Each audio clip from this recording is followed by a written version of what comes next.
Então, bom dia a todos. Boa noite, né, no caso. Eu vou passar aqui para vocês a lista de presença.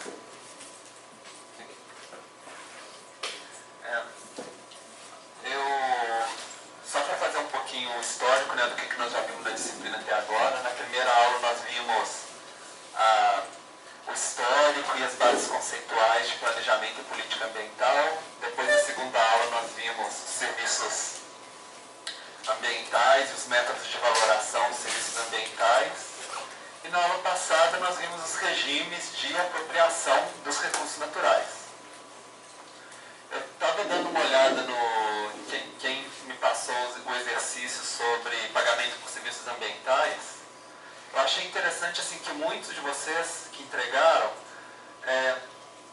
falaram assim, que era importante ver, por exemplo, se o pagamento do serviço ambiental é maior do que o produtor rural consegue produzir na propriedade.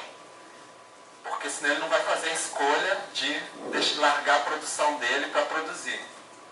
Mas eu acho que é importante aí nem todo mundo falou, mas algumas pessoas colocaram, que o importante não é se toda vez o pagamento por serviço ambiental for maior do que o valor de produção agropecuária, aí todo mundo vai parar de produzir e vai só receber o dinheiro. E o governo também não vai ter dinheiro para pagar todo mundo. Então não vai funcionar. É importante medir também qual que é o benefício para a sociedade de fazer isso. Então, por exemplo, qual que é o serviço ambiental que está associado ao fornecimento de água num lugar, em outro lugar pode não ser. Então isso tem que variar. E aí alguns falaram assim, então tem que fazer um estudo na propriedade, ver onde é que é melhor, no estado, onde é que é melhor. É mais ou menos essa que seria a ideia. Ou então colocar um indexador, igual alguns falaram, é o preço do mercado de carbono, por exemplo, para ver o estoque que a vegetação nativa poderia para ver a questão de mitigação do impacto das mudanças climáticas. Então, mais ou menos nessa linha também seria interessante. Agora, na aula de hoje, nós já vamos começar uma atividade prática sobre planejamento sistemático de unidades de conservação. Esqueci o meu passador de slide, um segundinho. Bom, eu vou começar com uma introdução bem breve para vocês sobre os princípios de planejamento sistemático de conservação e depois nós vamos fazer uma prática com o modelo Markson, que é o modelo mais utilizado atualmente para planejamento sistemático de conservação. Então a ideia é que através do modelo vocês vão também pegar um pouco de experiência sobre o planejamento de unidades de conservação.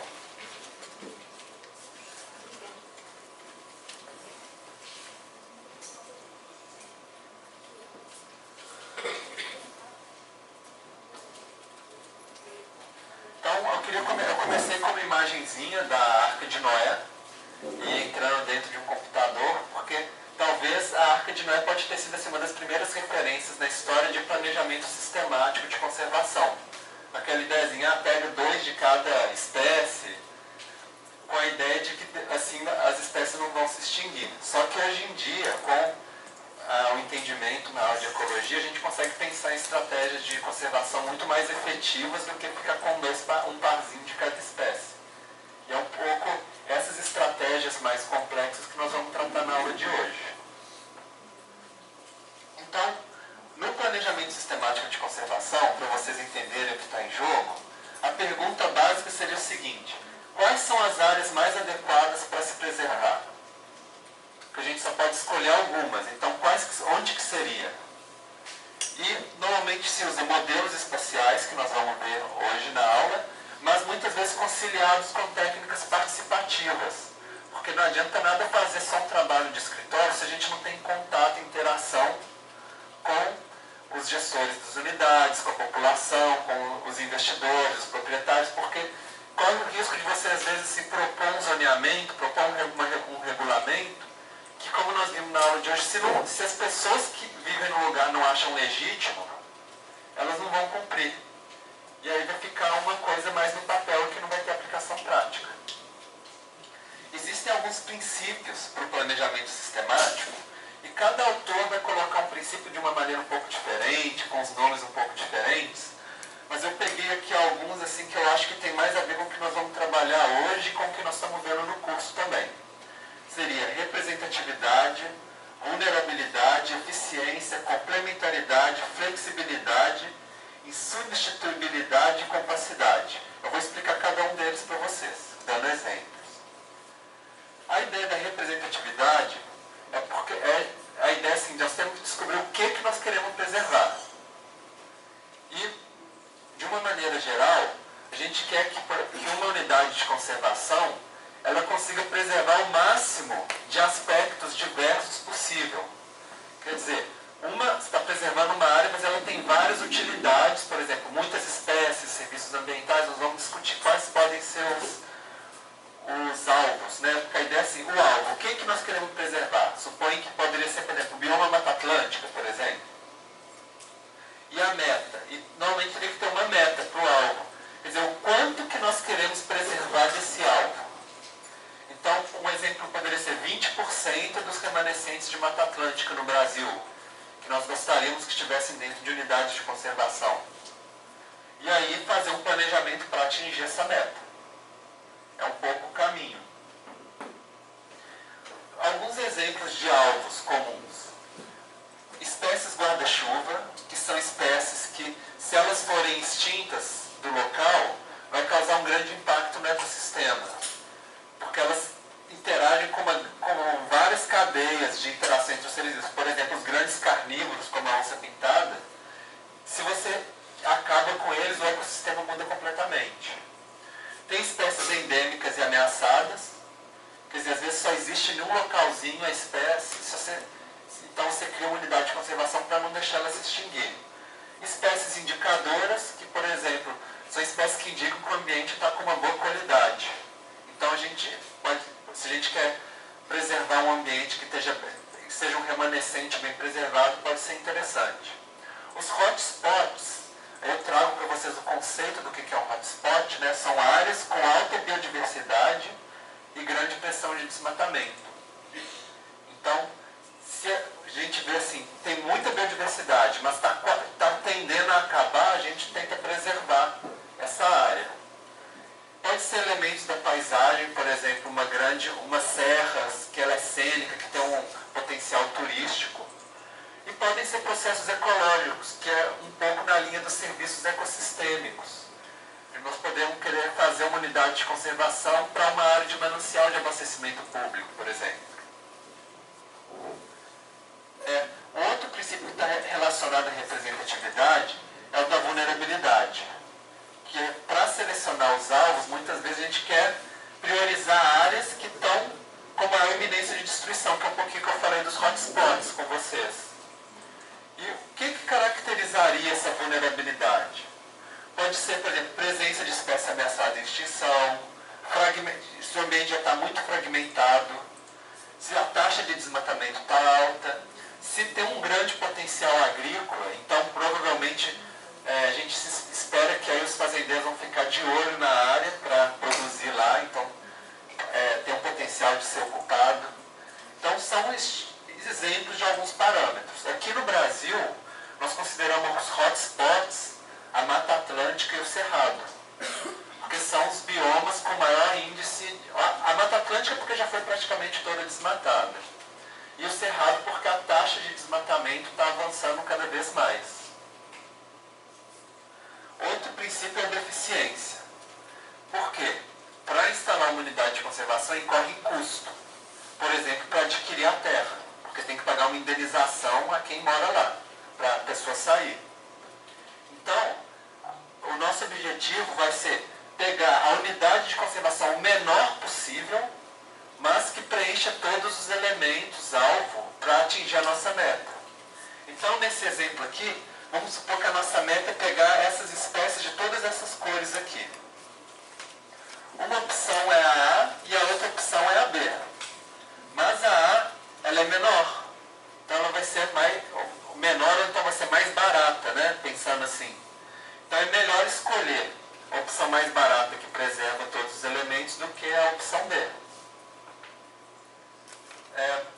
Outro princípio é da temos algumas unidades de conservação. Então, para criar as novas, a gente tem que pensar qual que complementa que já existe para atingir a nossa meta. Então, se essa aqui já existe, e a gente está em dúvida se cria uma nova unidade na área A ou na área B, a gente vê, ó, na área A já tem a mesma espécie que já estava aqui na que já existe, mas na área B tem uma nova. Então, vamos dar prioridade para a área B. Esse é o princípio. O princípio da flexibilidade é porque todo planejamento depois ele vai ser negociado com a política, com gestores, com a comunidade. Então é sempre bom ter uma carta na manga se falar assim, olha, se uma opção não deu certo, a gente tem uma outra. Então aqui nesse exemplo a gente tem 3 possibilidades de unidade de conservação para atingir a nossa meta.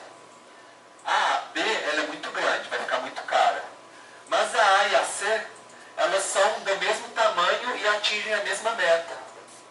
Então a gente pode ir para uma mesa de negociação e falar assim, ó, nós temos 2 opções, a A e a C.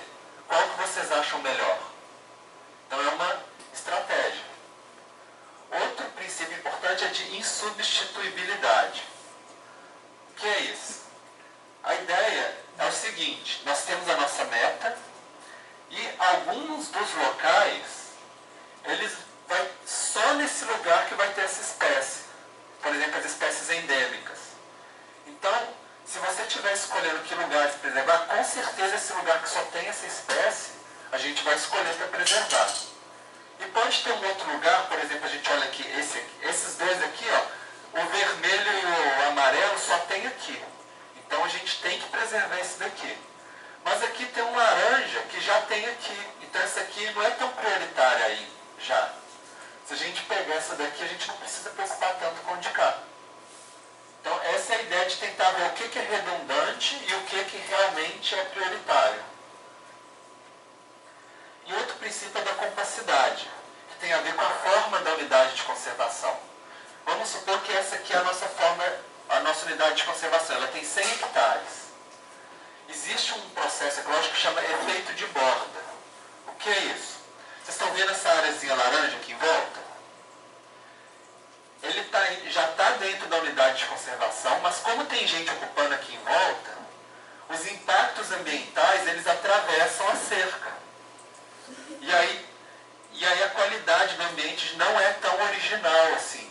Só aqui no meiozinho que é o mais protegido. Então, quando a gente cria uma unidade de conservação, a gente quer que tenha um mínimo de efeito de borda. Então, normalmente o melhor formato é um círculo. Agora vamos supor que a gente fizesse assim, ó, 4 círculos fragmentados. Olha só, a mesma área, 100 hectares, só que se somar o interior, vai dar só 34 hectares de verdinho e 64 de efeito de borda. Então, praticamente inverteu a quantidade que era de interior com a quantidade de efeito de borda. A gente perdeu em qualidade. E tanto a fragmentação quanto a forma também afetam isso. Por exemplo, um que é mais espichadinho vai ter mais efeito de borda, por exemplo, aqui deu 45 em vez de 36, do que o de cá. E a regra geral que está por trás disso tudo é o seguinte, quanto menor o perímetro, ou seja, quanto menor o comprimento de borda, menos efeito de borda a gente tem, que é lógico, né? Quanto menos borda, menos efeito de borda. Então a gente tem que evitar isso. Então, já entrando agora para a parte das ferramentas. Existem modelos que ajudam a gente a tratar certas perguntas. Então, uma primeira pergunta, quais áreas são mais insubstituíveis? Vocês viram o princípio da insubstituibilidade, né?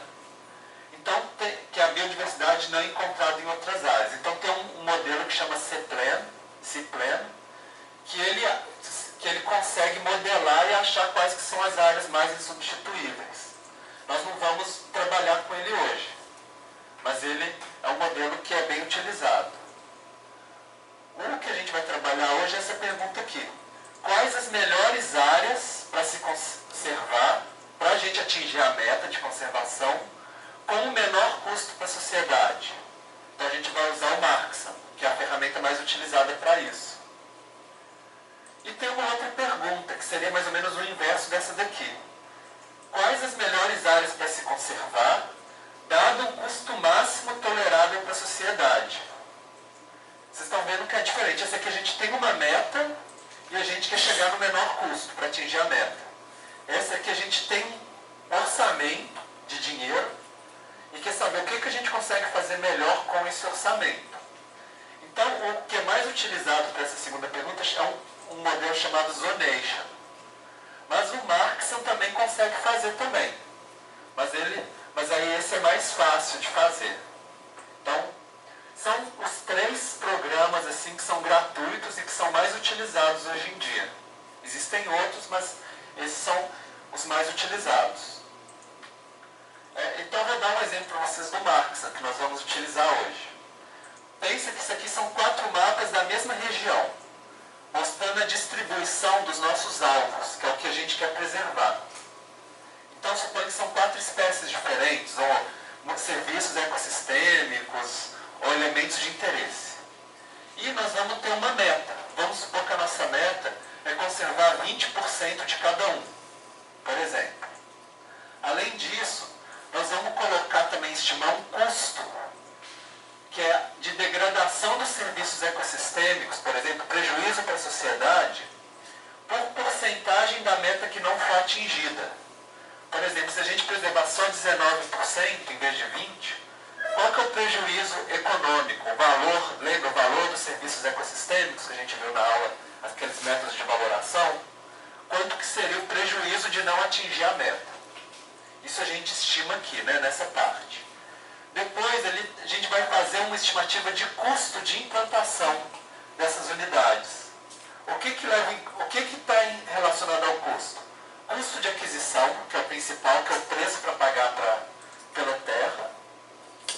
Mas também o custo de gestão, por exemplo. Se for uma área com muito conflito, vai ter que investir em fiscalização, em intermediação de conflitos. Pode ser uma unidade de conservação que vai ter que investir em infraestrutura para acesso, para turismo. Tudo isso tem que levar em conta. E uma outra alternativa também que costuma ser considerada é o que eu discuti no início da aula do pagamento de serviços ambientais, que vocês alguns de vocês deram a resposta, que é o custo da atividade econômica alternativa. Se não transformar em unidade de conservação, quanto que vai gerar de desenvolvimento econômico, de agricultura, de pesca, para levar isso em consideração também no nosso custo.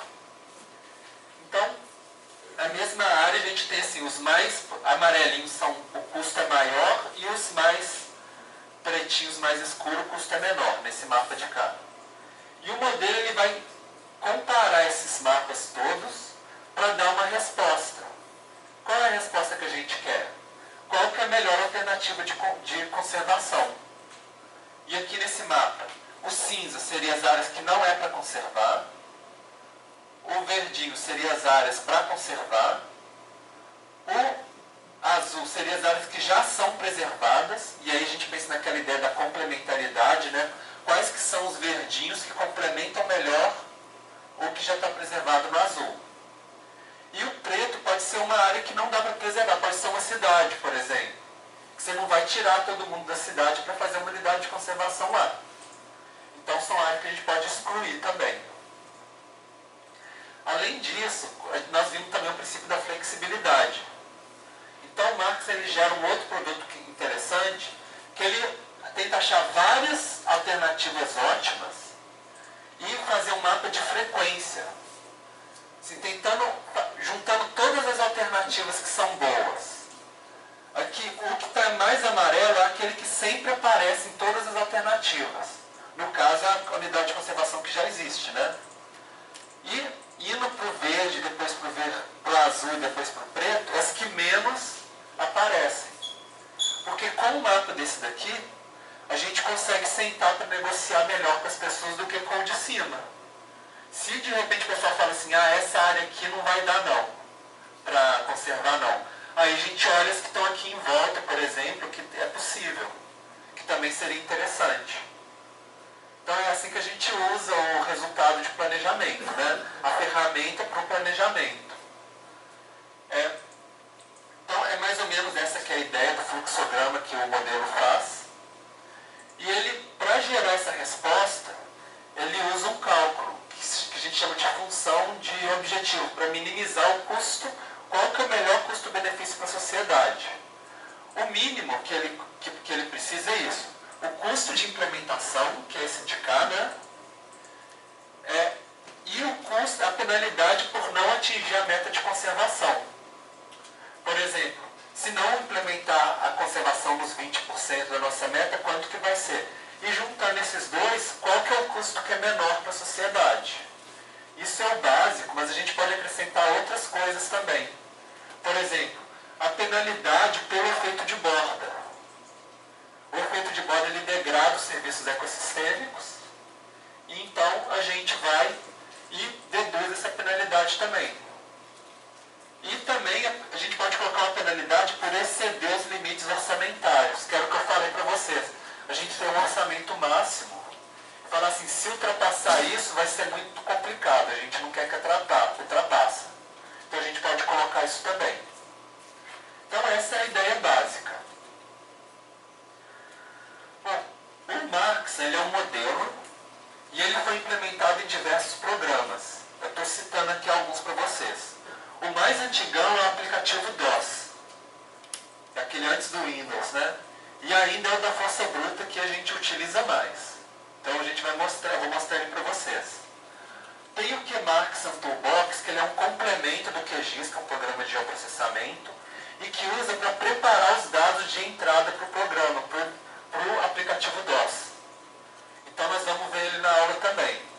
Tem o CLUS, que é um complemento do QGIS para analisar o resultado. Primeiro você prepara os resultados, roda no programa e aqui você vê os resultados. Infelizmente não vai dar tempo da gente trabalhar com esse, mas ele é interessante também.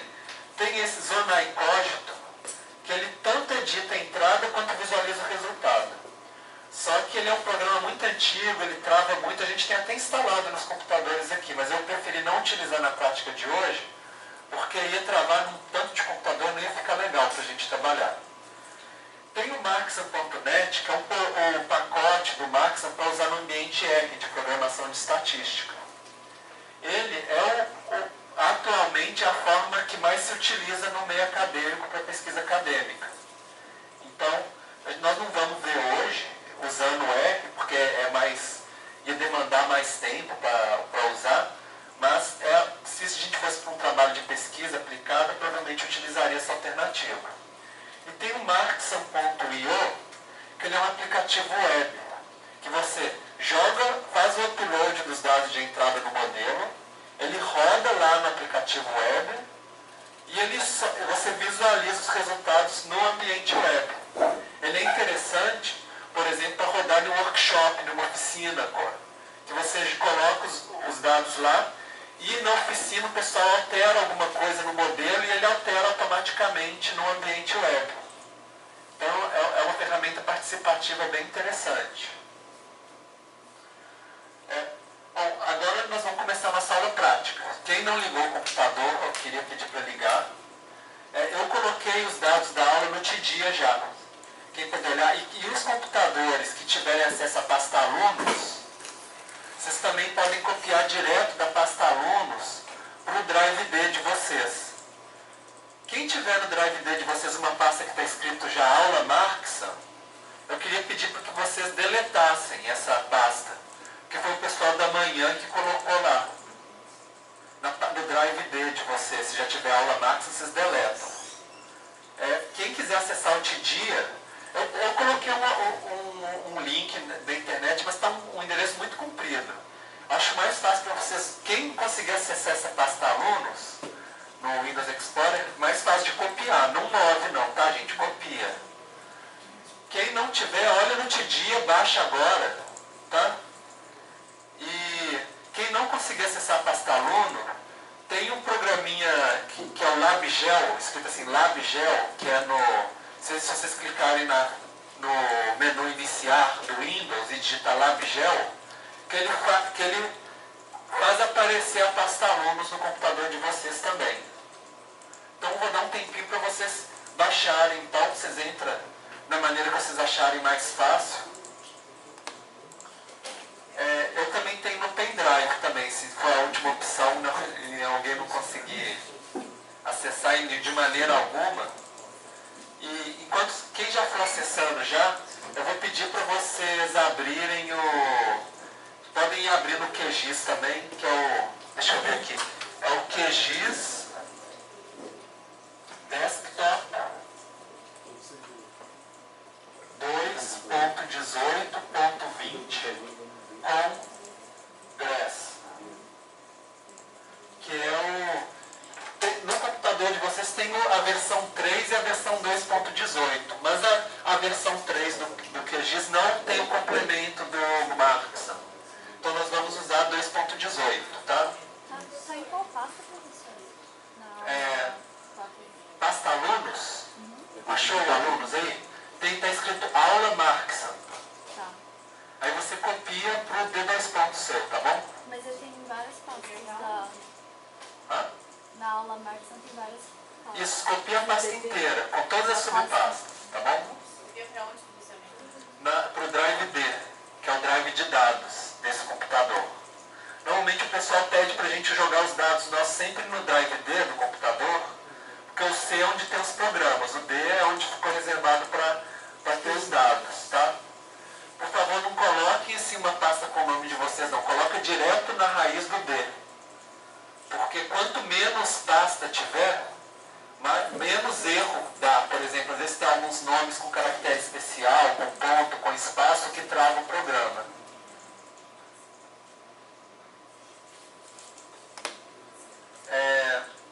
Alguém não conseguiu acessar de maneira alguma os dados e precisa, por exemplo, de pendrive que eu passo para vocês para acessar os dados? Não? Todo mundo conseguiu? Você? Eu cheguei atrasado. Tá. Nós estamos começando a aula agora, a parte prática, então dá para você fazer. Eu coloquei no Tidia o material da aula, então, mas se você quiser... Sim. Isso, é isso mesmo. Isso mesmo. Aqui. Copia para o Drive D seu, tá bom? Aqui no computador. Esse aqui eu acho que ele está meio travado, se eu fosse ser passado para outro computador. Tem dois ali na frente. Sim. É essa mesmo, aula Markson, isso mesmo. O computador é a mesma coisa, está lá dentro. No drive dele, totalmente. Copia e cola. Tá. Certinho? Alguém está com alguma dúvida mais? Professor, Sim. é só abrir ele mesmo? Isso, só deixar aberto por enquanto, tá bom? Eu estou pedindo, a gente não vai começar com o QGIS não, mas eu pedi para já abrir porque às vezes ele demora um pouquinho para abrir. Aí a gente já agiliza. Então pode ligar não está ligando? Sim, claro. Esse mesmo. Isso aí. Você abriu o navegador do QGIS, não é o QGIS Desktop. É o Desktop 2.18. Ah, tá bom. Isso, é o 2.18. É a aula 4, né, Marcos? Você conseguiu abrir? Aperta QGIS, não é só GIS, não. QGIS, não é com K, é com Q. Isso, QGIS Desktop 2.18 com GRASS, o de baixo. Isso. Certo. Sim. Eu já abri o errado, né? Não, é isso mesmo. Esse aqui é para começar. Tá bom? Mas a gente não vai começar com ele agora não, tá? Guarda um segundinho. É só para já ir adiantando. Enquanto está todo mundo acessando. Deixa eu ver. Tem mais alguém que ainda está... Todo mundo conseguiu? Então tá. Eu queria tem várias pastas aqui dentro, né? Esse primeiro arquivo aqui vai ser o projeto do QGIS que a gente vai abrir. Aqui banco de dados inicial seria o lugar que nós colocaríamos os dados de entrada para rodar o modelo do Markson. O QGIS Data é a pasta onde estão os dados iniciais que nós vamos trabalhar. ResGame é um aplicativo Java que nós vamos fazer agora em sala, utilizar eles para entender como é que funciona o programa. E SIG seria a pasta para vocês colocarem os arquivos que forem sendo construídos de geoprocessamento. Dentro dessa pasta dados finais está o resultado que seria depois de construir todo o processo. Porque como o nosso tempo aqui é limitado, eu vou só mostrar para vocês como que faria, mas a gente não vai conseguir fazer tudo. Aí depois a gente vai para essa pasta dos dados finais para visualizar como é que ficaria no final, tá bom? Então eu queria pedir para vocês, dentro da pasta, aqui embaixo, não apareceu aqui, mas tem um PDF de vocês, que tem os slides de aula.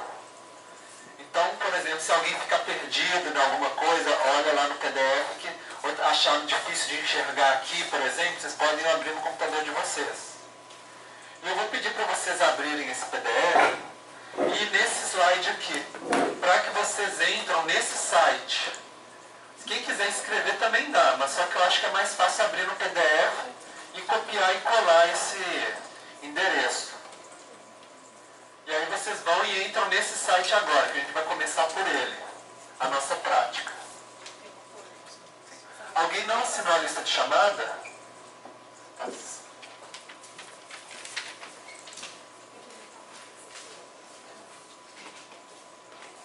Então, por favor, vocês entram no PDF e copiem esse endereço para o navegador de internet de vocês.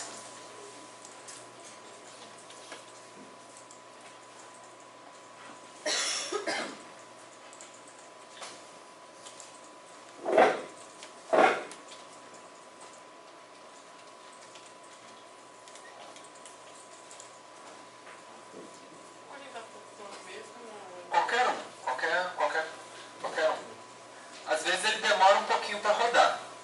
Se ele de repente não aparecer essa parte aqui de baixo, se depois de um tempinho, se não aparecer essa parte aqui de baixo, porque essa era a tela que era para aparecer, você manda reatualizar, tipo tem uma setinha que faz assim, né? Uma setinha assim no navegador às vezes, para você reatualizar a página quando não roda todo. Às vezes hoje de manhã a internet estava muito ruim. Não sei se agora como é que está. Vocês conseguiram acessar? Alguém ainda não conseguiu? Você ainda está ligando, né? Tá, mas conseguiu ligar aí? Ah, que bom. Essa tela daqui é como se fosse um mapa. Imagina que é um mapa. Cada quadradinho é um pedacinho do território. E cada célula dessa, eu vou dar um zoom aqui só para mostrar para vocês como exemplo. Tem 3 números em cima, cada um de uma cor. O vermelho, o verde e o azul. Isso é a quantidade das espécies que nós queremos preservar. Ou a área, por exemplo, das espécies. E aqui embaixo é o custo para implantar a unidade de conservação nesse lugar, nesse quadradinho. Quanto que teria que pagar. O objetivo é a gente conseguir preservar o máximo possível pagando o menor custo. E quando vocês clicam numa célula, aí é como se vocês estivessem escolhendo para preservar essa célula, ela muda de cor. E aqui embaixo a gente vai ver um balanço. O nosso objetivo de preservação de cada espécie, a espécie A, B e a C, uma de cada cor, está aqui embaixo. E aqui vai estar a quantidade que vocês vão estar preservando depois de clicar em cada célula. E aqui é quanto que ainda está faltando para atingir a meta. Aqui do lado de cá é o custo. Quer dizer, o custo que vocês estão pagando, total, a penalidade por causa do efeito de borda, do impacto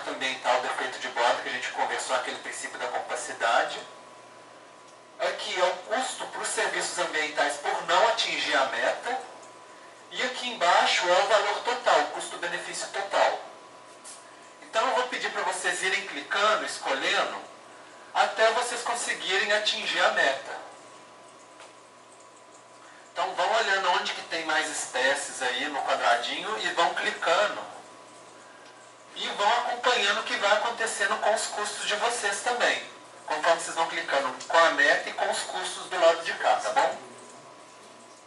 É um pouco assim, vocês vão fazer pensando, né, manualmente o que o modelo também vai pensar de uma maneira automática, para vocês entenderem o raciocínio que está por trás.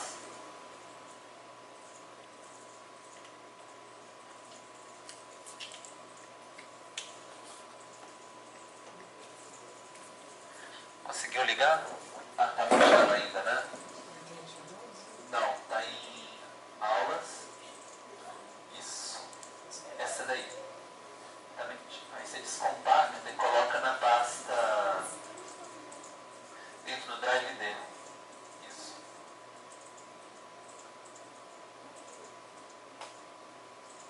Isso. Aí vai ter o arquivo de PDF lá, né?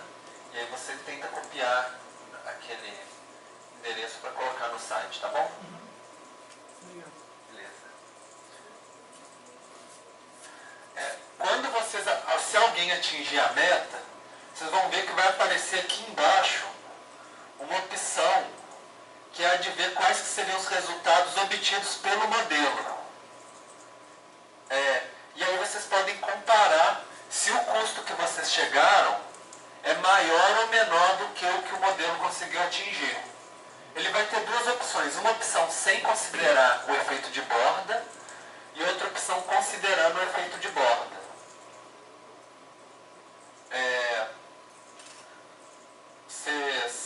Alguém já conseguiu cumprir a meta já? Conseguiu? Quanto que deu o custo de vocês? Que é o do cantinho de cá, né? 8.500. E quanto que deu pelo atingido pelo modelo? 5.100, né? E com a penalidade de borda, quando a gente vê a questão do efeito de borda, quando vocês clicam para observar o resultado, ele coloca em preto quais que são os quadradinhos que ele selecionou. Aí vocês podem ver também como que está diferente do que vocês selecionaram. Quando você aperta, atingiu a meta já. Se você selecionou a opção para ver o resultado do modelo, tem um Show Solution. Aí você consegue ver na tela qual que é a solução. Tem dois. Isso. Um é considerando sem considerar o efeito de borda e o outro é considerando. Se considera o efeito de borda, ele tenta agrupar mais os quadradinhos. Você pode perceber isso se você olhar as duas opções. Certo?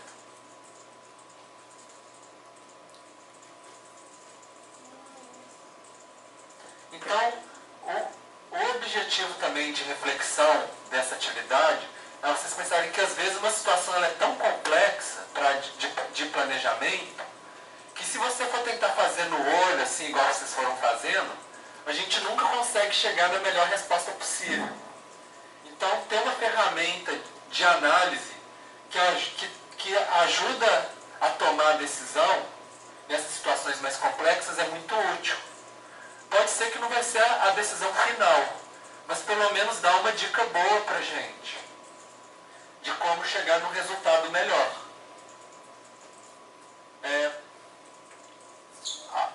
Alguém ainda não conseguiu chegar na meta? Não? Onde que? Pega uma que onde tem um vermelhinho qualquer. Ah, mas aí vai... Mas não precisa ser tão... É que às vezes a gente tenta planejar demais, mas a gente tem que ir rápido na nossa aula, senão a gente vai ficar até amanhã. Então, todo mundo conseguiu completar? Então tá. Agora nós vamos rodar um outro aplicativo, que é o Reserve Design Game, que é um aplicativo em Java, desenvolvido pelo Wayne Rochester em 2004. Só que para rodar esse aplicativo Java, nós vamos ter que configurar o nosso painel de controle do Java, porque os computadores é seguro rodar. Então nós vamos ter que adicionar uma exceção de segurança. Eu vou pedir para vocês entrarem, vocês clicam naquela bandeirinha do Windows, né, no menu iniciar, e digita lá configurar Java. Que aí vai aparecer um aplicativo do configurar Java, que é o painel de controle, né, do Java. Se vocês clicarem lá, vai aparecer essa janela para vocês. Na bandeirinha do Windows, né, o menu iniciar, e digita configurar Java.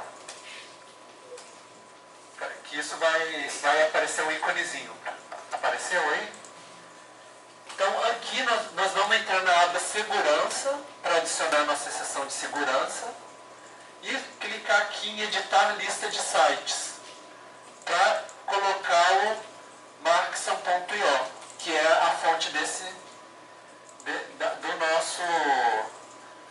do nosso aplicativo. Então quando vocês clicarem aqui em editar lista de sites, todo mundo conseguiu entrar no configurar Java? Conseguiram? Gente, olha, não precisa ficar com vergonha. Se alguém não conseguir fazer alguma coisa, é só chamar que eu vou aí. O legal é todo mundo estar junto nas atividades.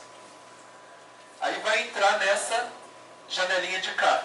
Vocês vão clicar em adicionar, vão escrever http://markson.io/, tem que ficar igualzinho, senão dá errado. Tem que ver se escreveu direitinho com as duas barras, com tudo direitinho. Vai aparecer uma mensagem assim, você tem certeza disso? Sim, tem certeza, pode ficar tranquilo, não tem problema. E depois aperta OK para tudo, e vê se apareceu o markson.io aqui no de cá, e aperta OK de novo. Com isso, a gente vai adicionar a questão de segurança para poder rodar o aplicativo. Vocês conseguiram fazer? Então, aí vocês entram na pasta que chama ResGame, que está nos dados que vocês colocaram no D2 né, na pasta da nossa aula de hoje, e vocês abram o aplicativo que chama resgame.jar. Resgame.jar dentro da pasta ResGame. Não está lá, gente? Professor, aqui a extensão do arquivo não aparece no tudo bem. Então tudo bem. Não é o ResGame WS não, é o ResGame sozinho, tá? Vocês dão 2 cliques nele, que vai aparecer essa tela de cá. Todo mundo apareceu? Certinho, não bloqueou de ninguém não. Então tá. Aqui é o mapa que nós temos. Cada quadradinho de uma cor é uma espécie diferente. A nossa meta é preservar pelo menos um quadradinho de cada espécie. São 30 espécies e a gente tem uma tabelinha aqui. Cada hora que preserva uma das espécies, o 0 vira 1 aqui. Quando todos virarem 1 é que cumpriu a meta. E conforme aqui tem alguns parâmetros do nosso modelo, que esses 3 primeiros aqui é o do algoritmo, da heurística do programa, que eu não vou explicar em detalhe como é que funciona, mas a ideia é assim, em um projeto de pesquisa, você tem que testar várias combinações desse para ver qual que consegue achar a melhor resposta. Esse BLM é o efeito se vai considerar o efeito de borda ou não. Então o 0 é que não considera efeito de borda. 1 é que considera muito o efeito de borda. Pode ser assim, 0.5, 0.1. CFPF é a penalidade por não atingir a meta. Se não atingir a meta de conservação, qual que é o prejuízo para a sociedade? A gente pode alterar ele aqui também. Outras informações importantes. Selected PU, a interação é quantas vezes que o programa está rodando. Selected PU é quantos quadradinhos aqui que foram selecionados para preservar. Custo, que é o custo para implantação. Aqui é quantas espécies que foram conservadas, que o objetivo é chegar em 30. Aqui é a penalidade por não cumprir a meta. E aqui é o custo-benefício final. Então vocês já viram, muitos desses aqui vocês já viram na página da internet, né? Então eu vou pedir para vocês para fazer o seguinte. digita igualzinho está aqui em cima. Isso assim, esses parâmetros aqui é o que o autor do jogo sugeriu para começar. Então a gente vai seguir essa sugestão dele. 1000 vezes que vai rodar o programa. Essa é a temperatura e o resfriamento, né, que é os termos do algoritmo. Vamos colocar sem efeito de borda para começar. E a penalidade sendo 1, que é o padrão. Depois que vocês colocarem isso aqui tudo direitinho, vocês vão clicar em Start Stop, aqui. Que aí o programa começa a rodar. Em vermelho, ele vai começar a aparecer, o que ficar aparecendo em vermelho são as áreas que ele vai preservar. E às vezes um amarelo que acontece são os testes que ele faz. E se eu trocar por essa área, e se eu colocar essa outra? E aqui embaixo é a velocidade. Deve estar na velocidade mais lenta. Eu vou pedir para vocês para fazer o seguinte. Coloca na velocidade mais rápida. E quando tiver por volta de 500, que vocês veem aqui na interação 500, aí vocês mandam parar. Só para dar o resultado, para ver o resultado. Normalmente por volta de 500 ele já não muda mais muito não. Ele já fica mais ou menos estável. Então eu vou pedir para vocês rodarem, colocar a velocidade alta e depois parar por volta dos 500, tá bom?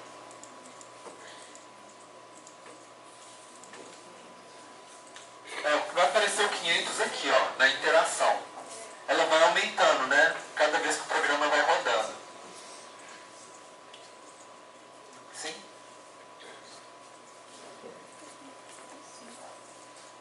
Oi. Tá. Vem aqui. Vai configurar Java. Clica configurar. Curar. Java. Isso aqui.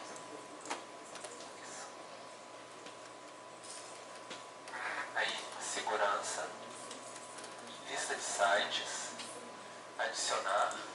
Aí você vai escrever, eu vou colocar aqui ó, http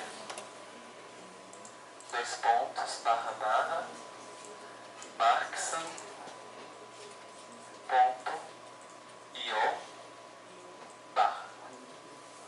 isso, adicionar, isso, continua, ok e ok.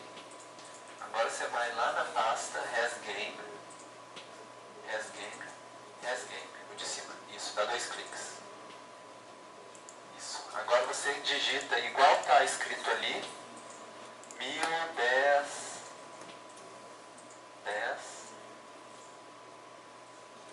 0.99 e 0 e 1. Isso. Aí agora você roda. Isso. Coloca na velocidade alta. Isso. Quando tiver por volta de 500, você para, tá bom? Isso. 500 aqui, ó. Isso. Tá? Todo mundo chegou no 500? Sim? Cada um de vocês vai dar de um jeito diferente a resposta final. Quando eu rodei o meu 0, deu mais ou menos assim. Provavelmente de vocês deve ter dado um pouco diferente. Mas reparam o custo da função objetiva no final, que é o custo-benefício. O de vocês deu quanto? Só para saber de alguns de vocês. Mais ou menos por aí, né? Porque tem várias opções que dá mais ou menos esse custo no final. E é engraçado que, por exemplo, nesse que eu rodei, ele não atingiu a meta. Ficou 5.2. Ele preferiu não atingir a meta porque o preço da terra ia ficar muito caro. Era melhor sofrer um pouco de prejuízo nos serviços ambientais do que atingir a meta, por exemplo. Então, agora que vocês já rodaram, eu vou pedir para vocês apertarem aqui em Clear para apagar o resultado. E aí vocês vão voltar a temperatura para 10 aqui em cima. E agora nós vamos colocar 0.1 de efeito de borda. Para começar a pensar no efeito de borda. 0.1. Efeito VLM, esse de cá. 0.1. E aí mandar rodar de novo. E aí vocês podem colocar a velocidade alta de novo. Colocou em sabe, só a temperatura que normalmente ela vai diminuindo, você volta ela para 10 e só muda o efeito de borda, tá bom? 0,1. Isso.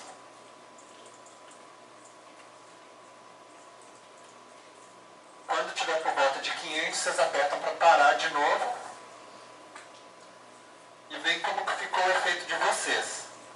Fazendo um comentário, por exemplo, quando a gente colocou o 0, às vezes fica uma do lado da outra. Mas é uma coincidência. O programa ele não estava procurando por colocar uma célula do lado da outra. Foi só porque aconteceu de estar.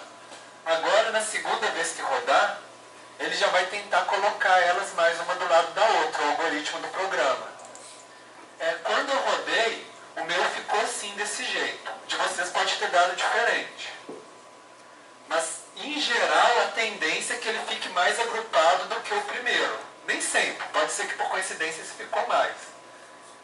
E dá uma olhada para vocês na função objetivo, no final. Provavelmente ficou maior do que o primeiro, não é? Porque a gente está colocando uma restrição a mais, porque a gente quer que fique agrupado, enquanto esse aqui tentava achar o custo-benefício ótimo, sem nenhuma restrição. Mas aqui a gente fala, a gente aceita pagar um pouquinho mais para ficar mais agrupado. Essa que é a ideia. Então eu vou pedir para vocês repetirem mais uma vez agora. Só que agora a gente vai colocar um aqui no nosso efeito. Vocês vão apagar, né? Colocar a temperatura 10 e vão colocar agora o efeito de borda como 1, que seria assim, consideração máxima, né? Muito alta relacionada ao efeito de borda. E aí mandar rodar e colocar na velocidade alta, quando der 500 vocês param.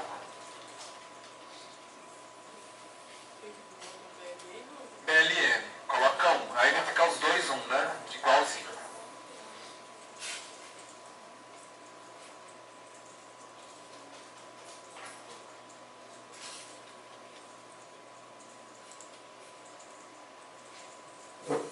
Certo? Bom, quando eu rodei no meu, ficou assim. Alguns de vocês podem ter chegado, outros podem ter ficado um pouco diferente. Mas a ideia é que ele fique mais agrupado. Vocês estão vendo como é que foi agrupando aos poucos?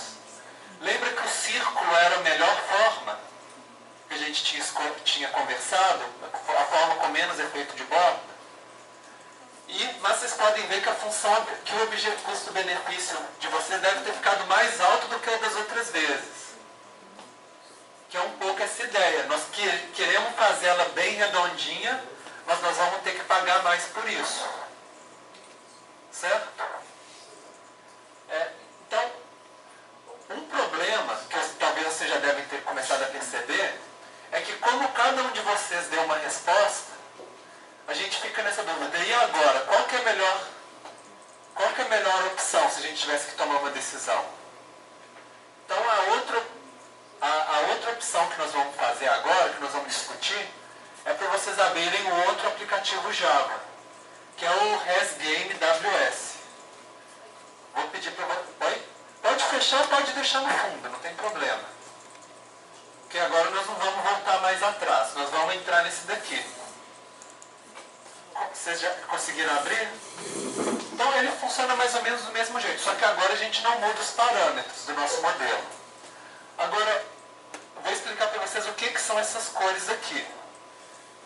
Essas cores é o seguinte, pegou certos parâmetros do modelo, rodou ele, tipo assim, 1000 vezes ou 100 vezes, por exemplo, e somou a quantidade de vezes que cada célula foi selecionada. Às vezes ela foi selecionada uma vez que rodou e não foi na outra. Então, em verde escuro, seria as que foram selecionadas mais vezes, essas 3 aqui. E conforme vai ficando mais claro, elas são selecionadas menos vezes.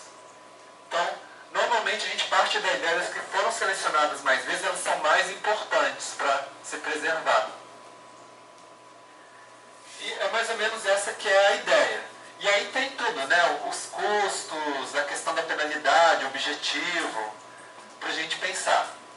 E as metas aqui de cada espécie. Então eu vou agora partir para você assim, que nós vamos levar esse mapa para uma oficina, por exemplo. E na oficina, vai ser uma oficina participativa, e nós vamos discutir com os ambientalistas, moradores, governos, produtores rurais, para chegar num consenso de onde que nós vamos preservar ou conservar a área. Certo? Aqui nesse mapa. Então, eu vou pedir para vocês clicarem no mapa e colocarem assim, vermelhinho, que são as áreas que entraram em consenso que vai ser preservada, vai ser essas 3 de cá. Então, assim, nessa reunião falaram assim, essa área vai ser preservada porque está fácil, não vai ter conflito nenhum, o pessoal aqui já está querendo doar as terras, então vai usar essas 3 aqui, com certeza vai entrar. E essas 3 aqui em azul são aquelas que foram definidas que não vai entrar, porque daria muito conflito, ia ser muito caro, e resolveu não colocar essas para conservação. Então, se vocês clicarem 2 vezes no quadradinho, ele fica azul. E aí é para vocês colorirem essa de vermelho e essas 3 aqui de azul. Certo? Se depois vocês clicarem no azul de novo, aí ele deseleciona. Aí vocês têm que desenhar de novo. Mas a ideia é essa. Certo? Todo mundo desenhou? Agora, depois que vocês desenharam, eu vou pedir para vocês clicarem em Summit Solution. Aqui. Que a gente vai rodar o Marksan de novo, o modelo, mas com essas restrições aqui que a gente já colocou. Quando vocês clicarem aqui, vocês vão ver que vai mudar. Quando eu cliquei, apareceu desse jeito aqui. Cada vez que você clicar em Summit Solution, ele vai mudar um pouquinho. Mas o de vocês deve ter dado algo parecido com isso aqui, não deu? Eu quero que vocês observem como que mudou. Depois que a gente já falou que é para preservar esse aqui, não é para preservar essa de cá, vocês lembram daquele princípio da complementaridade? Ele vai ver quais são os lugares que complementam melhor essa área de cá. E vocês viram que algumas áreas que não estavam como prioritárias antes se tornaram mais frequentes. Certo? Então isso é algo que dá para fazer dentro de um contexto participativo, com o Marksan, por exemplo. E interagir com as pessoas e planejar junto. Então agora eu vou pedir para vocês desenharem. Vocês vão continuar clicando e colorindo de vermelho as outras áreas para vocês conservarem. Tenta partir das mais escuras para ir depois progressivamente para as mais claras. Cada vez que vocês clicarem, ela fica vermelha. Conforme vocês forem clicando, observa o que vai acontecer com as informações aqui do lado de cá. O custo. Oi? Não, segue mais ou menos essa ordem das cores, tá? Se vocês depois desistirem, vocês podem clicar 2 vezes, que ela fica azul e depois ela fica branca de novo. E aí, a ideia é vocês diminuírem o custo-benefício no máximo possível, essa função de cá. Chegarem no mínimo, para vocês conseguirem. Porque vai chegar uma hora que se vocês adicionarem uma unidade a mais, o custo vai ficar mais alto. A ideia é sempre ir diminuindo, até não dá mais para diminuir. Tá? Então vocês podem ir tentando colorindo aí, até chegar no desenho de vocês.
objetivo aqui, o menor possível.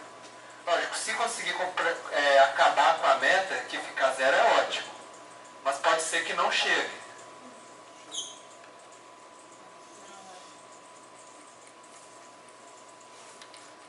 Bom, alguns de vocês já chegaram no limite assim que vocês consideram?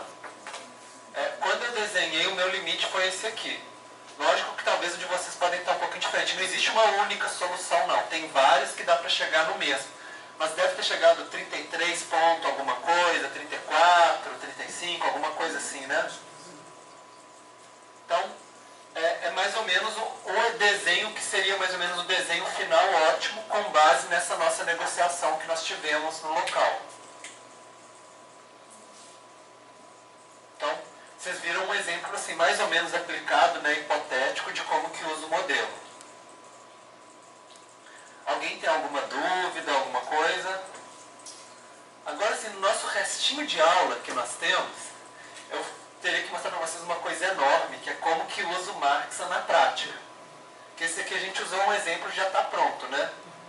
Então eu vou ter que mostrar, assim, dar só uma palhinha para vocês mesmo, que não daria tempo da gente ver nesse pedacinho de aula. Eu vou ver se eu dou para vocês, sim, até 10h30, a gente fechar um ciclo completo do Marksan.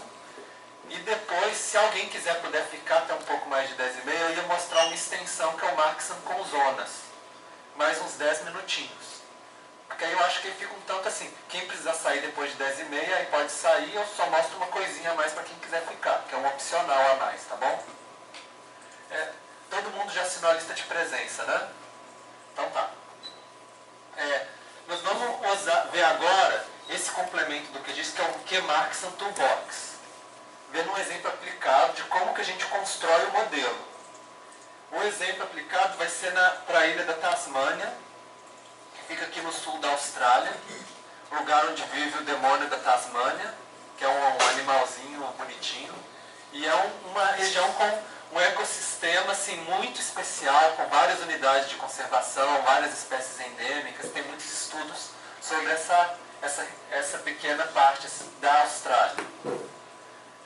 Então, quem não abriu ainda o QGIS, abre o QGIS, né, Desktop 2.18.20. Quem não abriu o Congresso não tem problema não, mas quem for abrir ainda, pode colocar o Congresso. Normalmente eu sempre abro o Congresso porque é o completo, mas não tem problema que a gente não vai usar o GRASS. Vai no iniciar e procura esse programa. Tem o QGIS 3.0 instalado também, mas não abre ele, tá bom? Abre o 2.18.20, tá? Quem já abriu, vocês clicam aqui em complementos do QGIS e gerenciar e instalar complementos. Só para falar para vocês, assim, o QGIS é um programa gratuito de geoprocessamento, quem ainda não conhece, e que nós vamos utilizar ele várias vezes ao longo do nosso curso, porque faz parte um pouco da ideia do projeto do planejamento territorial, os alunos terem prática com esse tipo de ferramenta. E nós vamos utilizar bastante, e nessa aula a gente vai utilizar para rodar o Marksan, né? É o ponto 20? 2.18.20. É esse? Isso. É o desktop, não é o browser não, tá bom? Quem perguntou? Você? Tá. É esse mesmo? Não, você abriu o navegador do QGIS, é o desktop. Procura daqui até aqui. Esse aqui mesmo? Tá bom? Isso. Esse aqui. GIS 2.18 é o desktop, isso. Pode ser, esse mesmo. Alguém não conseguiu achar o QGIS ainda? Certo. Então, para acessar o QMarksan Toolbox, vocês vão clicar aqui em complementos, gerenciar e instalar complementos. Vai abrir uma janelinha para vocês. E clicando aqui na aba tudo, né, para visualizar todos os complementos, vocês escrevem aqui na busca assim, QMarksan, que aí já vai aparecer diretamente só aquele complemento para instalar. Então vocês podem clicar aqui e mandar instalar o complemento. Importante que não é só instalar o complemento. Vocês têm que verificar, depois que instalar, vai ter uma caixinha Vocês veem se a caixinha está marcada com um xizinho. Pode continuar. Oi? Se tiver marcado com xizinho. Não, deixa marcado com xizinho. Porque se desmarcar o xizinho, aí ele não vai aparecer, não vai funcionar. Não, mas deixar a janela aberta. Sim. Fecha. Não, pode deixar aberta, porque além do QMax, se a gente fosse fazer todas as etapas desse complemento, a gente ia precisar do complemento estatística por zonas também. Então é só vocês escreverem assim, zonas, por exemplo, zona, que também vai aparecer ele. Ele já vem instalado pelo QGIS por padrão, mas ele fica com uma caixinha, vocês teriam que marcar a caixinha também. Certo? Isso. Então, sim? Só que pra mim não aparece o complemento quando eu faço a busca. Não? Também não tá aparecendo aquela opção instalada. Não sei se tem alguma opção de desabilitar. Então, fecha. Complementos, gerenciar e instalar complementos. Não tá. Faz o seguinte, fecha esse QGIS e abre o QGIS Congress. Eu abri esse. É É o- o 2.18.20. Mas o Withgrass, esse aí. Vamos ver se agora vai funcionar para você, tá bom? Sim. Aperta, digita aqui. QMax. E ó, apareceu aí. Certo? Aí pode instalar ele. Isso. Todo mundo conseguiu instalar? Alguém ainda não conseguiu? Certinho? Tá. Eu vou pedir para vocês clicarem aqui em projeto, abrir, ou então pode clicar direto no íconezinho da pastinha para nós abrirmos o projeto da aula. Que aí dentro da pasta vai estar aula _marxam.qgs. Então eu vou pedir para vocês abrirem aqui o aula Marxam QGS. Está dentro da pasta que vocês copiaram para o computador de vocês. D2 aula 4, Marxam, vai ter esse arquivo lá. Eu acho que aqui não aparece o complemento. Talvez não aparece a extensão, né? Mas ela está lá.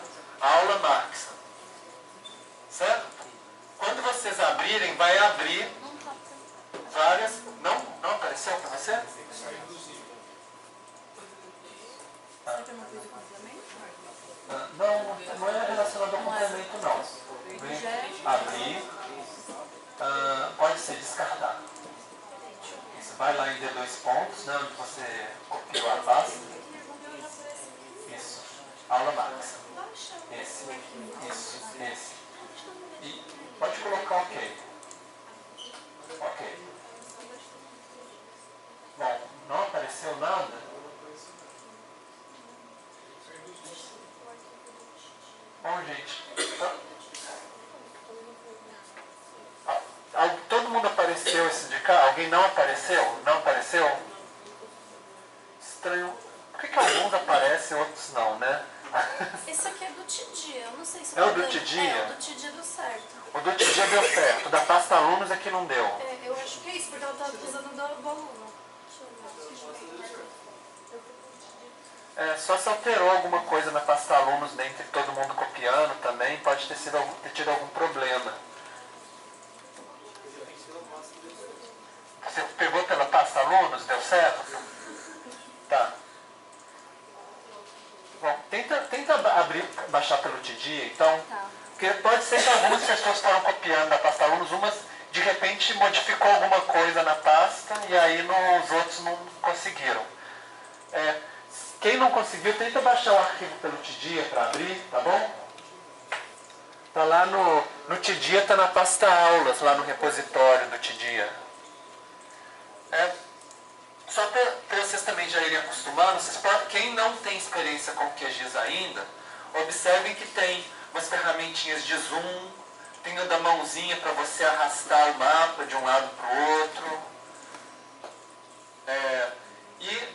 Além disso, tem essas camadinhas aqui de informação que vocês podem, por exemplo, desmarcar uma e marcar a outra para visualizar ou esconder as informações. Vocês podem, por exemplo, mover uma camada para cima da outra, para ver qual que vai ficar por cima, por exemplo. Para vocês, assim, pegarem um pouco de familiaridade com o programa.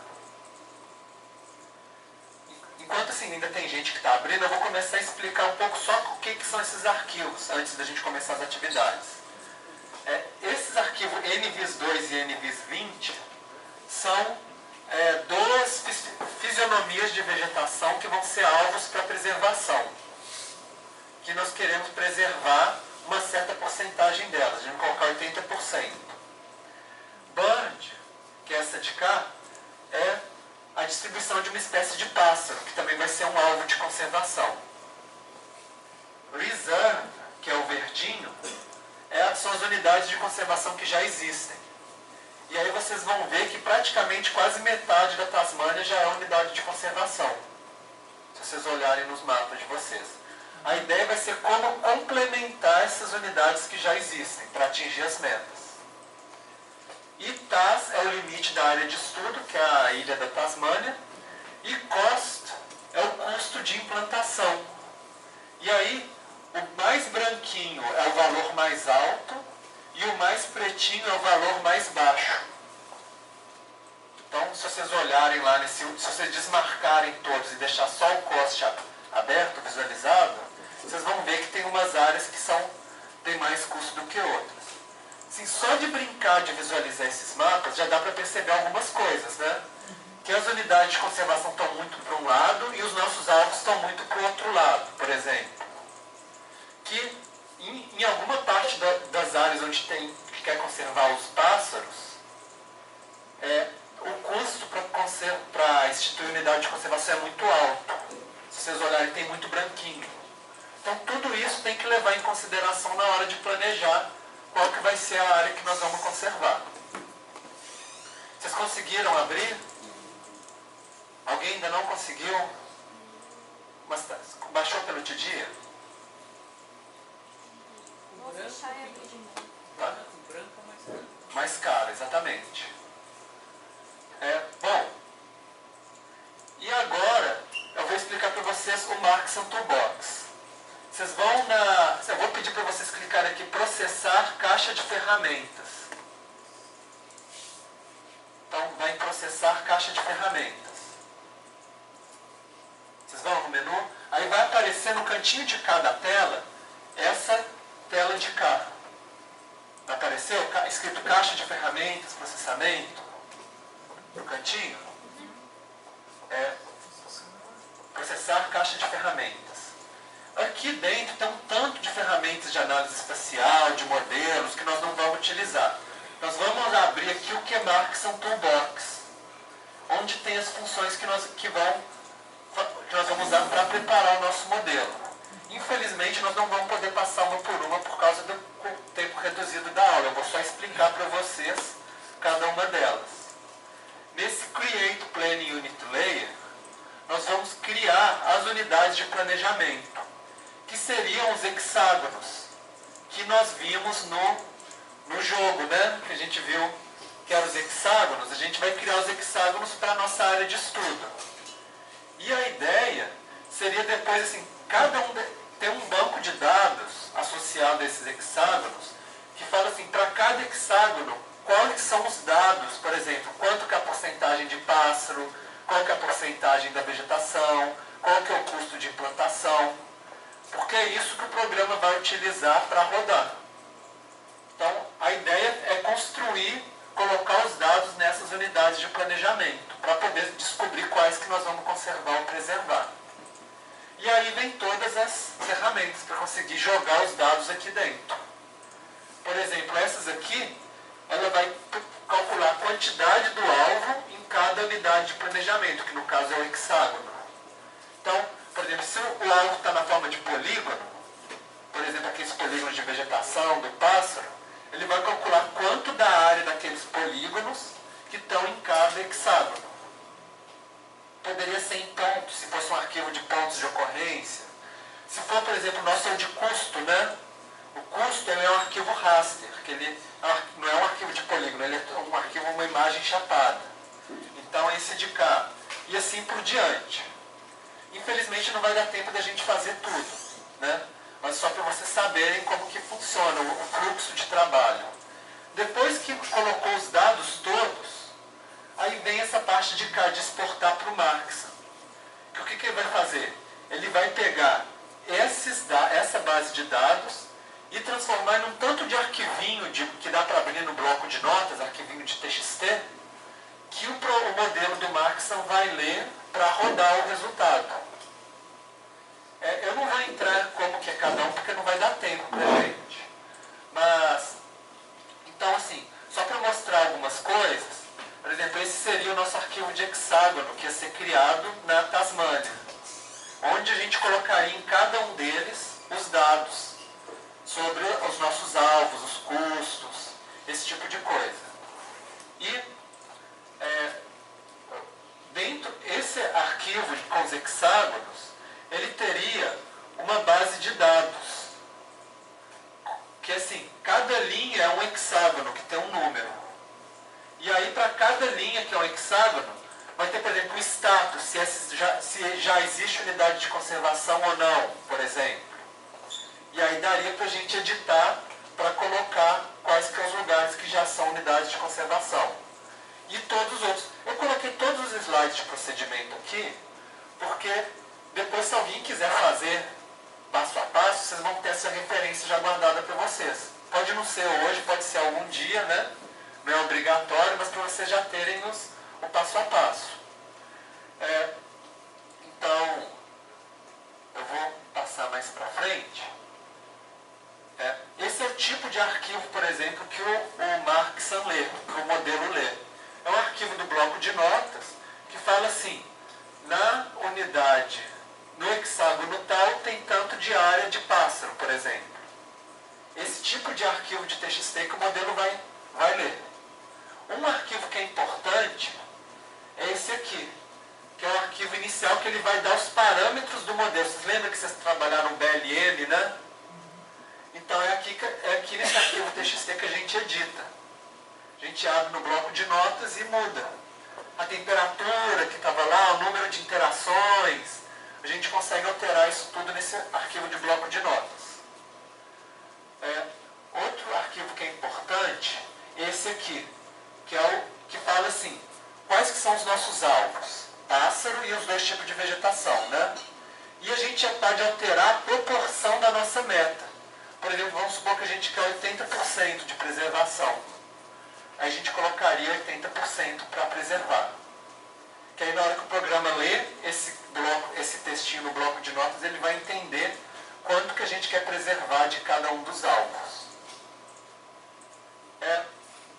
Bom, eu vou passar.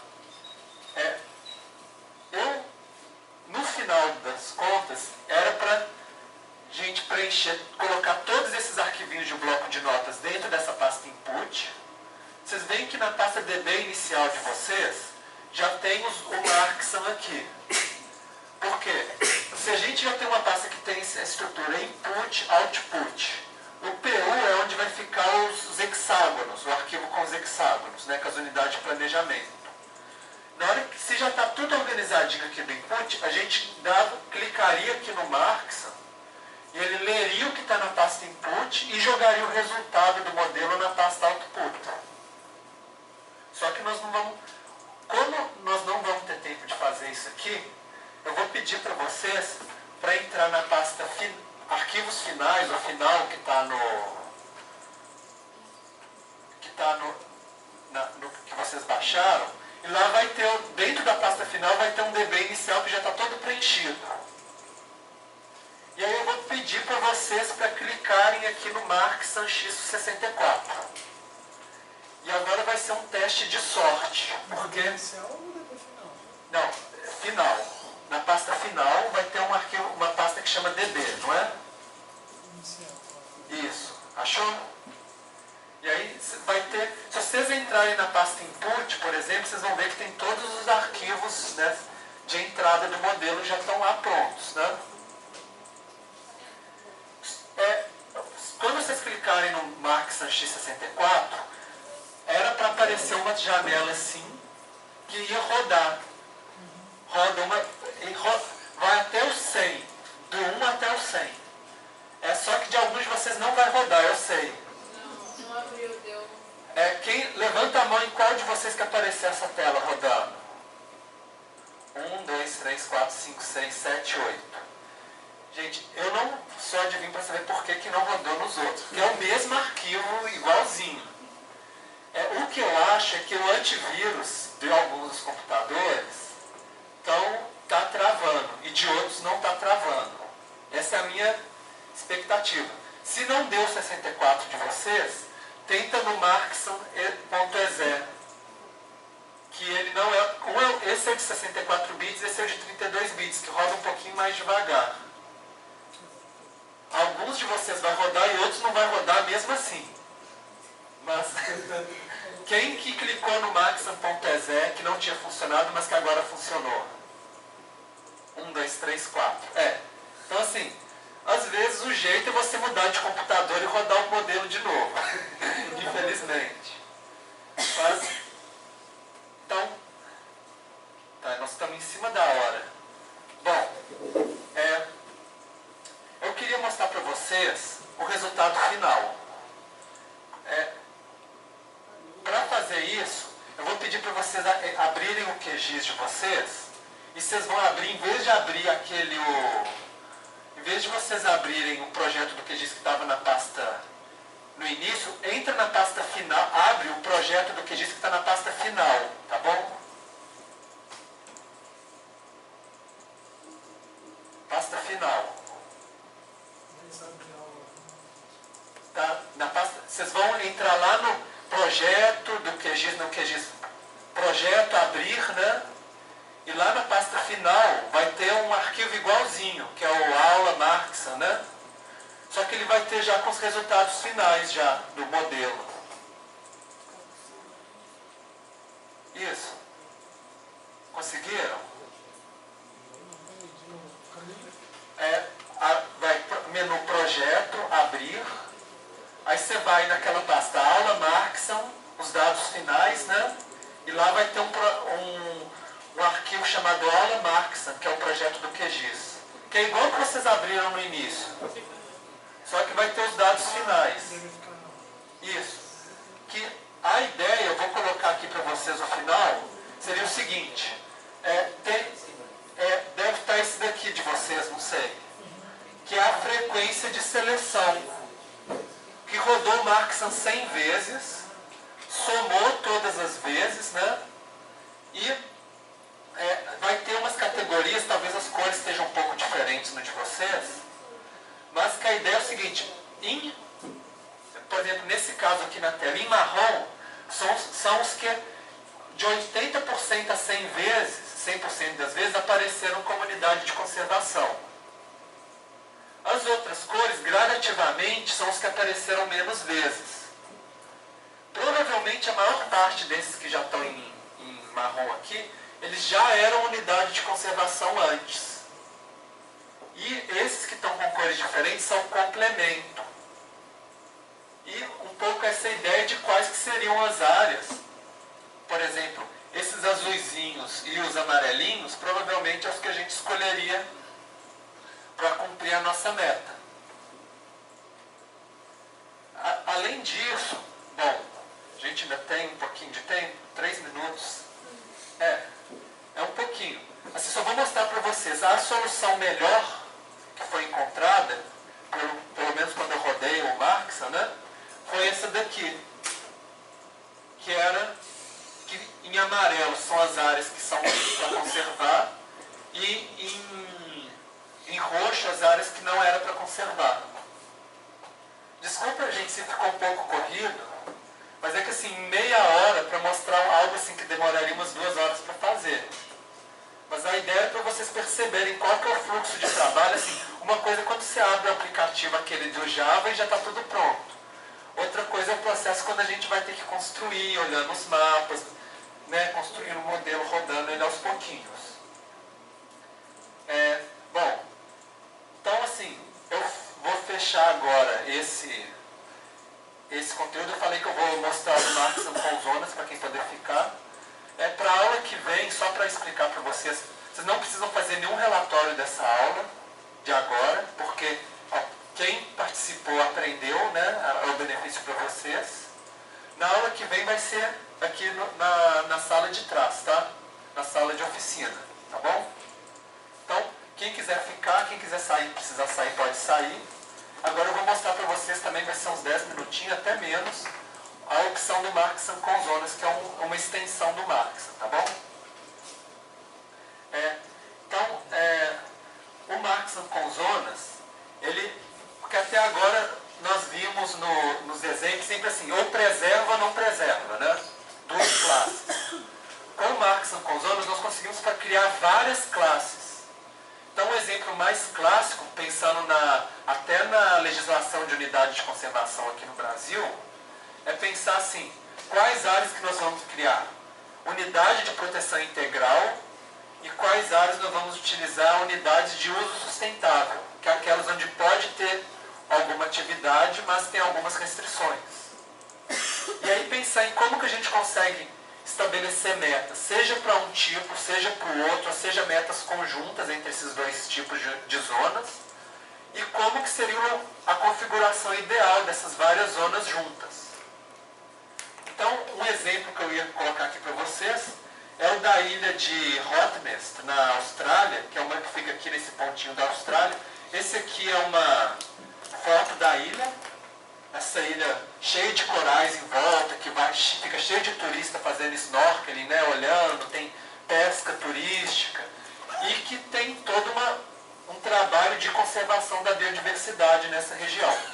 O exemplo que eu dei da Tasmânia é uma conservação de uma área terrestre. Esse exemplo aqui é conservação de uma área marinha, quer dizer, não é o terreno da ilha, mas é o entorno da ilha, que é algo também que dá para a gente pensar em unidades de conservação marinhas, aquáticas, com usos diferentes. E eu vou pedir para vocês agora, nós vamos entrar no aplicativo web do Marksan, que vocês vão entrar nesse site aqui. Quem abriu o arquivo PDF da aula, é só copiar, dá para digitar também, se vocês quiserem. Eu vou pedir para vocês entrarem.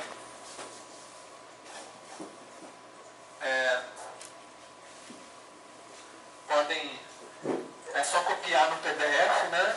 Isso aqui, colocar no navegador de vocês. Às vezes ele demora um pouquinho para entrar também, mas beleza.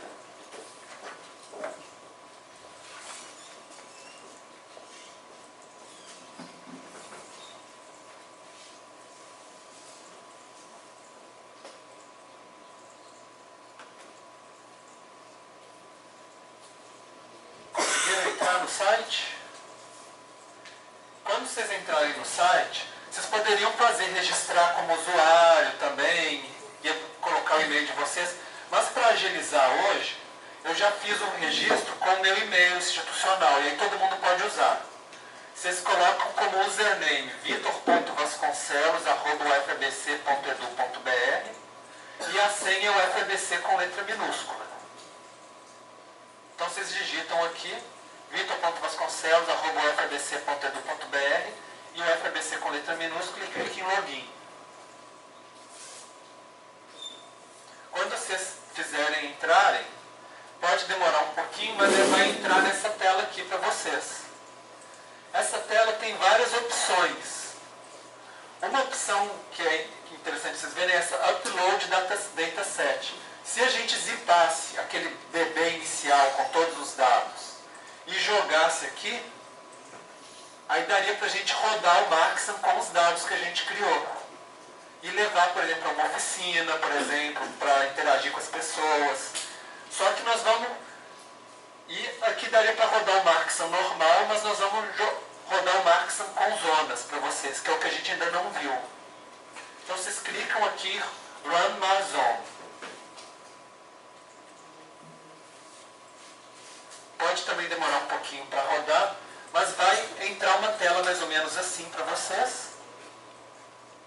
E vai ter uma base que já está aqui, que já faz parte, que já fez o upload, que é a da ilha de Rottnest, que eu falei para vocês. E vocês vão clicar aqui em Enable Map. Quando vocês clicarem aqui, vai aparecer uma opção que a gente vai escolher para começar o Best Solution, que é a opção, seria assim, a opção melhor que foi encontrada pelo modelo do Marx. Daria para rodar ele de novo aqui também. Demora um pouquinho, mas dá. E vai aparecer essas classes, que é o vermelho é o disponível, o verde seria o parcial, que seria, por exemplo, as áreas de uso sustentável, e o azul seria as áreas reservadas, de proteção integral. E vai aparecer o mapa para vocês. Todo mundo apareceu o mapa? Então a gente vê as áreas disponíveis em vermelho para atingir as metas que foram programadas, né, para esse modelo. O verdinho de uso sustentável e o azul as áreas de proteção integral. Então vocês veem como que o Marx consegue chegar nesse resultado. A outra opção, vocês escolhem o Selection Frequency Zone aqui.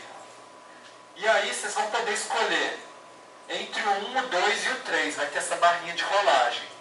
O 1 é o disponível, o 2 é o parcial e o 3 é o reservado. Então se vocês colocarem no 1, ele vai gerar um mapa, que é esse daqui, que dá para ver na legendinha. 100% das vezes, e cada vez que vai ficando mais clarinho, é menos vezes que ele foi escolhido para ficar disponível. É que você arrasta a barra de rolagem. Você clica em Selection Frequency Zone, aqui, e arrasta a barra de rolagem para 1. A lista? Ah, tudo bem. Cadê a lista, gente? Boa pergunta. Ah, tá ali atrás.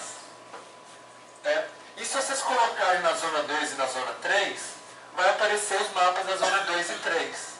E aí a gente vê a frequência, que é algo que também pode ajudar no processo de negociação de que área que vai ser escolhida. Às vezes não é a área ótima, mas consegue negociar uma perto da ótima, que tem uma cor semelhante e que vai cumprir as funções. Bom, era isso que eu queria mostrar para vocês do Marxam com zonas. É uma ferramenta interessante, é mais complexo para montar a base de dados, mas é algo também que dá um resultado também que às vezes é mais real também, tem mais a ver com o contexto que as pessoas vivem também, de ter diferentes tipos de unidades. Então é isso, eu espero que vocês tenham gostado aí da atividade. Depois, mais para frente, nós vamos usar mais o QGIS na disciplina, espero que vai ser um contato que vocês vão poder ter mais depois. E quem quiser depois fazer os passos todos, tem os slides. Eu já autorizei para quem quiser em qualquer horário. O pessoal da segurança está autorizado a ceder a chave para vocês usarem o laboratório, tanto para agora que até o final da disciplina, tá bom? Então é isso aí, gente. Então até a aula que vem, terça-feira. Ah, só uma coisa. Vai ter... gente, depois, nas próximas semanas, a gente vai ter que ir negociando algumas coisas por causa dos jogos do Brasil. Se tiver algum jogo na terça ou na quinta, aí a gente vai ter que colocar algumas aulas no final de semana, em orientação da UFABC, no sábado. Se o jogo for à tarde, libera à noite. A aula vai ser liberada. E aí, mas a gente não vai poder perder o nosso trabalho de campo. Então talvez a gente vai ter que passar o nosso trabalho de campo talvez para tarde, no sábado, alguma coisa assim, se acontecer, tá bom? Então é isso, obrigado.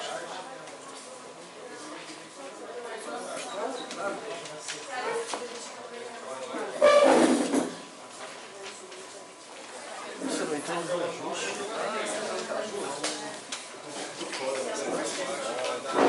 Só vou desligar. Tá? Desculpa.